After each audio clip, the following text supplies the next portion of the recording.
Hello student, मैं हूं mister निजाम खान और आज मैं एक नई वीडियो लेकर के आया हूं और आपका निजाम खान फिजिक्स ऑनलाइन क्लास में बहुत बहुत स्वागत है। आज हम आपको पढ़ाने वाले हैं क्लास 12th का फिजिक्स। और क्लास 12th की जो फिजिक्स का फर्स्ट लेसन है वो है वैद्युत आवेश एवं क्षेत्र। इससे रिलेटेड मैं 4 पार्ट का वीडियो बनाकर आपको दे चुका हूं और आज मैं इसका 5वां पार्ट बना रहा हूं। तो 5वें पार्ट का जो टॉपिक है वो है वैद्युत द्विध्रुव के कारण अक्षीय स्थिति में किसी बिंदु पर वैद्युत क्षेत्र की तीव्रता ज्ञात करना। ये चीज़ हमको फाइंड आउट करना है। तो स्टूडेंट देख लीजिए, यहाँ पर ये आपका ए बी एक वैद्युत द्विध्रुव है और ये ए बी एक वैद्युत द्विध्रुव है जिसके बीच की जो अल्पतम दूरी है वो है 2a। इसके बीच की अल्पतम दूरी 2a है। वैद्युत द्विध्रुव के मध्य बिंदु O से स्मॉल r दूरी पर एक बिंदु P है। यहीं पर हमें क्षेत्र की इंटेंसिटी ज्ञात करनी है, तीव्रता ज्ञात करनी है कि वैद्युत क्षेत्र की तीव्रता कितनी होगी। देख लीजिए, लिखा हुआ है कि माना ए बी एक वैद्युत द्विध्रुव है। ये आप देख रहे हैं, ए बी आपका एक वैद्युत द्विध्रुव है और जिसके बीच की अल्पतम दूरी ये आपका 2a दिया गया है। द्विध्रुव के मध्य बिंदु O से स्मॉल r दूरी पर एक बिंदु P है जहां पर हमें क्षेत्र की तीव्रता ज्ञात करनी है। तो स्टूडेंट, इसमें 2 आवेश दिए गए हैं। एक आपका प्लस q कूलाम का आवेश है और एक माइनस q कूलाम का आवेश है। तो सबसे पहले हम प्लस q कूलाम आवेश के कारण इंटेंसिटी निकालेंगे, उसके बाद माइनस q कूलाम आवेश के कारण इंटेंसिटी निकालेंगे, फिर बिंदु P पर इसकी परिणामी तीव्रता कितनी होगी यही हमको फाइंड आउट करनी है।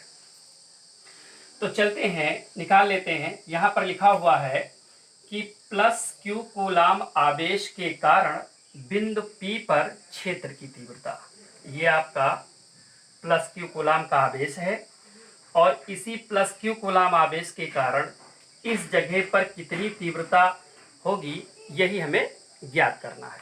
तो देख लीजिए, प्लस q कूलाम आवेश के कारण बिंदु P पर क्षेत्र की तीव्रता E बराबर फार्मूला होता है 1/4 pi epsilon not Q upon R square. R square का मतलब दूरी होती है।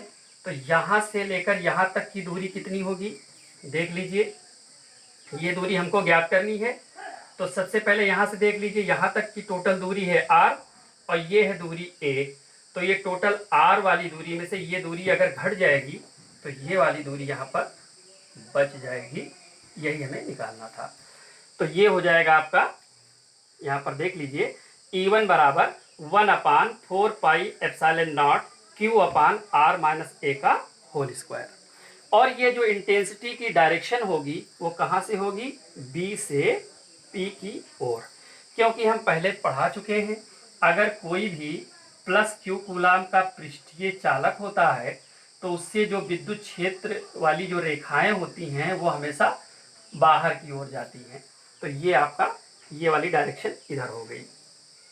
इसी प्रकार माइनस q कूलाम आवेश के कारण बिंदु P पर क्षेत्र की तीव्रता E2 बराबर 1/4 pi epsilon not into minus q upon R plus A का होल स्क्वायर होगा। देख लीजिए, अब इसके कारण हमको निकालना है। तो यहाँ तक की टोटल दूरी कितनी होगी, पहले देखिए, यहाँ से यहाँ तक की दूरी आपकी है R और ये वाली दूरी हो गई आपकी A। तो टोटल मिला दिया जाए, यहाँ तक की ये दूरी आपकी क्या है, A है। तो टोटल मिलकर क्या हो जाएगा, R प्लस A।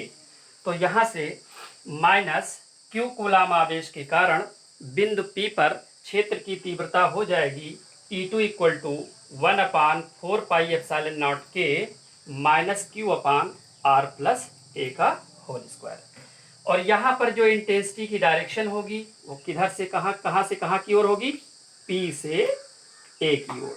क्योंकि अगर कोई भी पृष्ठीय चालक अगर होता है तो वहाँ पर जो लाइन होती है, विद्युत बल रेखाएं होती हैं, वो अंदर की ओर आती हैं। तो अब निकाल लेंगे बिंदु P पर परिणामी तीव्रता क्या होगी। तो तो E बराबर हो जाएगा E1 प्लस E2 हो गया, तो E इक्वल टू हो गया, यहाँ पर E1 लिखा है ना, तो E1 की वैल्यू आपके पास क्या है, 1/4 पाई एप्सिलॉन नॉट के क्यू आर माइनस ए का होल स्क्वायर। ये वाली वैल्यू यहाँ उठा के रख दीजिए। अब इसी प्रकार यहाँ पर E2 लिखा हुआ है, E2 की वैल्यू कितना निकाले हो, 1/4 पाई एप्सिलॉन नॉट के गुणे minus q upon R plus A का होल स्क्वायर, ये वाला रख दिया गया। अब आगे बढ़ा लीजिए, यहाँ से equal to 1/4 pi epsilon not के क्यू आर माइनस ए का होल स्क्वायर, ये प्लस और ये माइनस, प्लस और माइनस का माइनस हो जाएगा, 1/4 पाई एप्सिलॉन नॉट के, और यहाँ से हो जाएगा क्यू आर प्लस ए का होल स्क्वायर। इधर देख लीजिए, इक्वल टू हो जाएगा 1/4 pi epsilon not, 1/4 pi epsilon not, ये कॉमन हो जाएगा 1/4 पाई एप्सिलॉन नॉट, और यहाँ पर क्यू भी कॉमन है, क्यू कॉमन ले लीजिए, यहाँ पर भी क्यू है, तो ये वाला पूरा पोर्शन कॉमन हो जाएगा, तो क्या बचेगा, बचेगा ऊपर से 1 और नीचे से बचेगा आर माइनस ए का होल स्क्वायर, माइनस हो गया, ये कॉमन जा चुका है, यहाँ पर भी 1 बचेगा, 1 हो जाएगा आर प्लस ए का होल स्क्वायर हो जाएगा।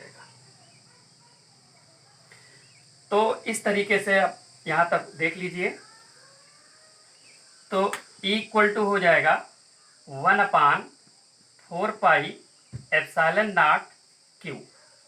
अब आप इसको यहाँ से क्रॉस मल्टीप्लाई कर लीजिए, तो यहाँ से गुणा करोगे तो आर प्लस ए का होल स्क्वायर, और इधर से मल्टीप्लाई करोगे तो आर माइनस ए का होल स्क्वायर, लाइन बढ़ा लीजिए, और ये हो जाएगा आर माइनस ए का होल स्क्वायर और आर प्लस ए का होल स्क्वायर। इतनी चीज आपने देख लिया। अब आगे पोर्शन देख लीजिए, आगे क्या करना है, इस प्रश्न को आगे हम लोग बढ़ा लेते हैं, यहां तक हो ही गया है।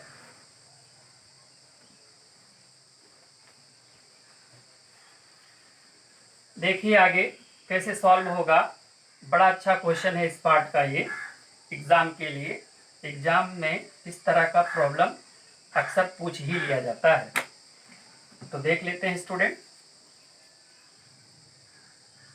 इक्वल टू हो जाएगा, बढ़ा लीजिए 1/4 पाई एप्सिलॉन नॉट क्यू हो जाएगा, और यहाँ फार्मूला लगा दीजिए ए प्लस बी का होल स्क्वायर, तो कितना सूत्र हो जाएगा, R square A square plus 2 RA हो जाएगा, माइनस इसी तरीके से यहाँ से a माइनस बी का होल स्क्वायर का फार्मूला लगा दीजिए, R square plus A square और माइनस 2RA हो जाएगा, और अपान कर लीजिए, लाइन को थोड़ा सा बढ़ा लीजिए, यहाँ से यहाँ पर भी स्क्वायर लगा है, यहाँ पर भी स्क्वायर लगा है, तो ऐसा करिए कि ये r माइनस ए हो गया और ये आपका r प्लस ए हो गया, और पूरे का होल स्क्वायर लगा दीजिए ऐसे, तो इक्वल टू हो जाएगा 1/4 पाई एप्सिलॉन नॉट के,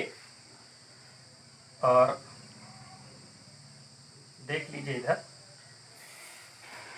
उसके बाद ब्रैकेट खोल दीजिए, क्यू हो जाएगा तो R square plus A square plus 2RA, यहाँ से ब्रैकेट खोलिए तो minus R square minus A square और प्लस 2RA हो जाएगा। देख लीजिए, एक ब्रैकेट में ए माइनस बी, एक ब्रैकेट में ए प्लस बी, फार्मूला हो जाएगा R square minus A square का होल स्क्वायर, एक प्लस आर स्क्वायर, एक माइनस आर स्क्वायर, एक प्लस ए स्क्वायर, एक माइनस ए स्क्वायर, ये कट जाएगा, equal to 1/4 pi epsilon nought Q हो जाएगा, और 2RA और 2RA को आप जोड़ लेंगे, ऐड कर लेंगे तो 4RA हो जाएगा, और यहाँ से देख लीजिएगा R square minus A square का होल स्क्वायर हो जाएगा। आगे प्रॉब्लम को बढ़ा लीजिए। पहले ही कहा जा चुका है कि जो वैद्युत द्विध्रुव होता है उसके बीच की जो दूरी होती है बहुत अल्पतम होती है, लगभग शून्य के बराबर होती है। तो यहाँ A is less than R, इसलिए A का मान जो है लगभग नगण्य मान लिया जाएगा। तो E इक्वल टू हो जाएगा 1/4πε0 Q हो गया, ऊपर से हो गया 4RA, और इसको तो नेग्लेक्ट मान लिया गया, ये वाला मान ये हट जाएगा, तो ये हो जाएगा R² का होल स्क्वायर। तो E इक्वल टू हो जाएगा 1/4πε0 Q हो गया, और आपका ये हो गया 4RA, और यहाँ पर R² को R² से मल्टीप्लाई करोगे तो पावर 4 हो जाएगा। एक R से एक का पावर कट जाएगा, तो E इक्वल टू आ जाएगा 1/4πε0 K, और इंटू हो जाएगा Q, ऊपर से बच जाएगा आपका 4A into RQ equal to हो जाएगा 1/4πε0 K। Q को अंदर ले जाइए, Q इंटू कर लीजिए, यहाँ 4 लिखा है, इसका 4 तोड़ लीजिए, 2 इंटू A हो जाएगा, और 2 बाहर कर लीजिए, और नीचे हो जाएगा RQ। ऐसा इसलिए किया गया है क्योंकि वैद्युत द्विध्रुव आघूर्ण की डेफिनेशन होती है, ये होती है P इक्वल टू होता है Q इंटू 2A। फार्मूला बनाने के लिए ऐसा किया गया है। तो ये E इक्वल टू हो जाएगा 1/4πε0 K Q, और ये अभी बताया जा चुका है कि ये सूत्र होता है, ये किसके बराबर होता है, Q into 2A, Q into 2A P के बराबर होता है। तो यहाँ Q इंटू 2A लिखा है, तो ये P हो जाएगा, और इंटू 2 हो गया, और नीचे से हो जाएगा RQ। तो ये हो जाएगा E इक्वल टू 1/4πε0 K, ऊपर से हो जाएगा 2P, ये आपका 2 है, और नीचे से हो जाएगा RQ। निर्वात या वायु के लिए K का मान 1 होता है। निर्वात या वायु के लिए K का मान क्या होता है, 1। यहाँ 1 उठा के रख दीजिए वैल्यू, तो आपका हो जाएगा E इक्वल टू 1/4πε0, और हो जाएगा आपका 2P/RQ। इस तरीके से आपने देखा कि वैद्युत द्विध्रुव के कारण अक्षीय स्थिति में किसी भी बिंदु पर वैद्युत क्षेत्र की तीव्रता का फार्मूला क्या होता है, E बराबर 1/4πε0 2P/R³ होता है। इससे आने वाला जो अगला वीडियो होगा उसमें हम आपको बताएंगे कि वैद्युत द्विध्रुव के कारण निरक्षीय स्थिति में क्षेत्र की तीव्रता का फार्मूला क्या होता है। Thanks for watching.